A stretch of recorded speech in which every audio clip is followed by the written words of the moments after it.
Yellow River, the mother river of the Chinese nation, fostered the 5,000 years brilliant Chinese civilization, yet is also one of the most complicated and challenging rivers in the world, in respect of water scarcity, high sedimentation, uneven distribution of water and sediments, and flood risks. In addition, the Yellow River has to sustain the livelihood of 12% of total population and irrigated 15% of the total farmlands in China by its precious water resources, which is just 2% of the total catchment runoff of the country. With the rapid socio-economic development, the water demand of industry and agriculture increase continuously. Water pollution is becoming more significant, and the conflict between water supply and demand is more serious. This not only endangers the healthy life of the Yellow River, but also seriously constrains the sustainable socio-economic development in the river basin. In this case, integrated water resources management becomes a chief and long-range approach for the Yellow River basin.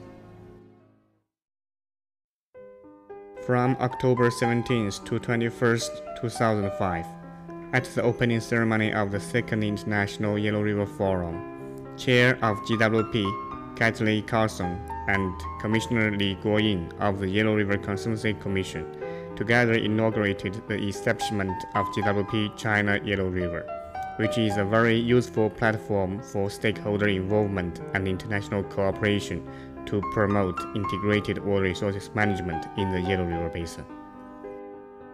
GWP China Yellow River is the first river basin level water partnership ever built. After its founding, some significant and profound water issues have been addressed and discussed from the perspective of the integrated water resources management through various workshops and activities.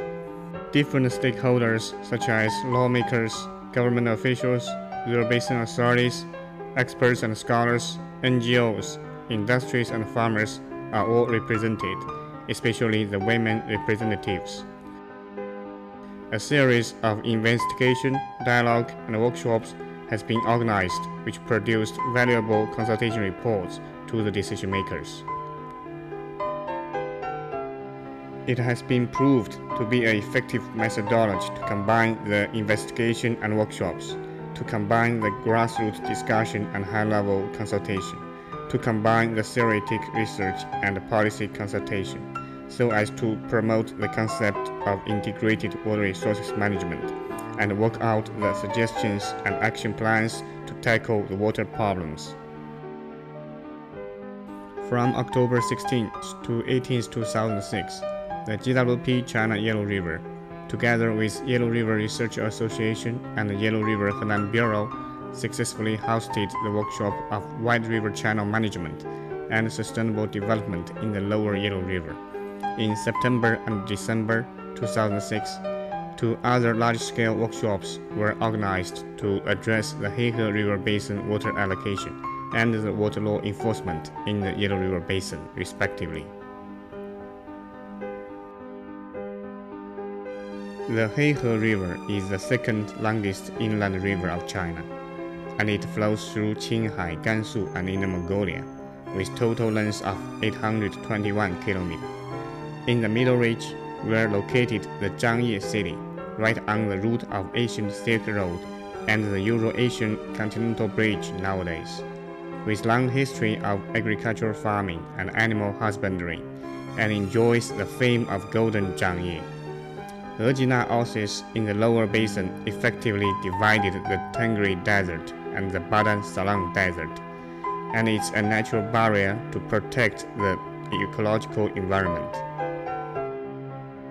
However, because of the excessive water use, the Ejina Oasis, at the time with fertile grass and flourishing forest, has been dried off for many years and become one of the major sandstorm sources in North China and spread to even much more broad areas.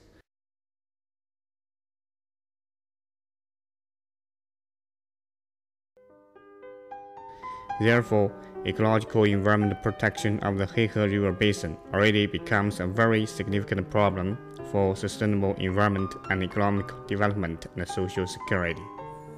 By the end of the 20th century, The State Council of China authorized YRCC to set up the Heihe River Basin Administrative Bureau and to be responsible for integrated water allocation in the Heihe River Basin.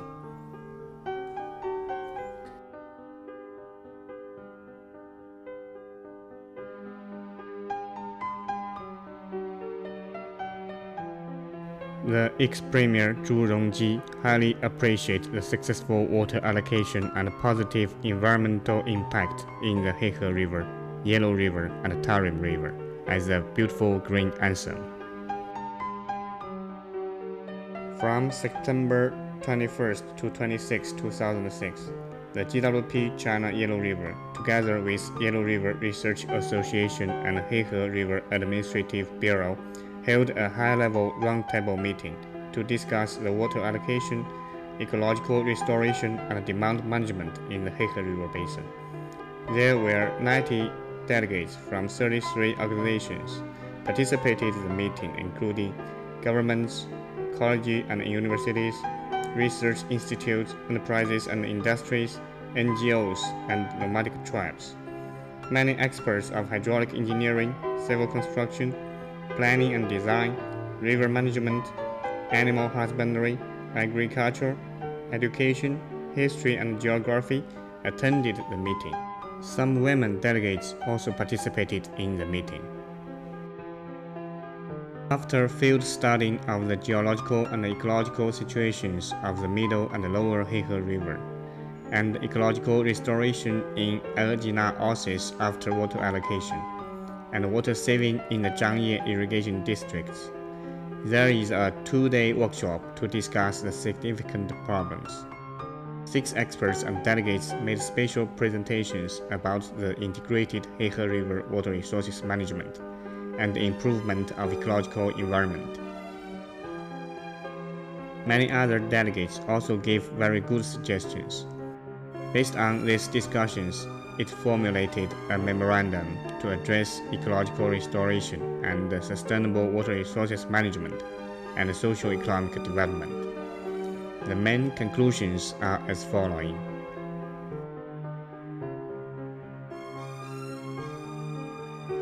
Firstly, it was acknowledged that the integrated water allocation in Heihe Basin has been successful and outstanding. Secondly, it was acknowledged that the institutional management, featuring basin management and regional management, as well as cross-section flow control and water rights management, proved to be very practical and effective measures. Thirdly, it was acknowledged that the master plan for water resources development and utilization in the Heihe River should be implemented in the near future. Fourthly, it was acknowledged that the water conservation in the upper Heihe River should be strengthened, especially in the Qilian mountain area. Environmental compensation mechanisms should be established. Last but not least, the participants also suggested some fundamental research should also be carried out for further improvement of basin management.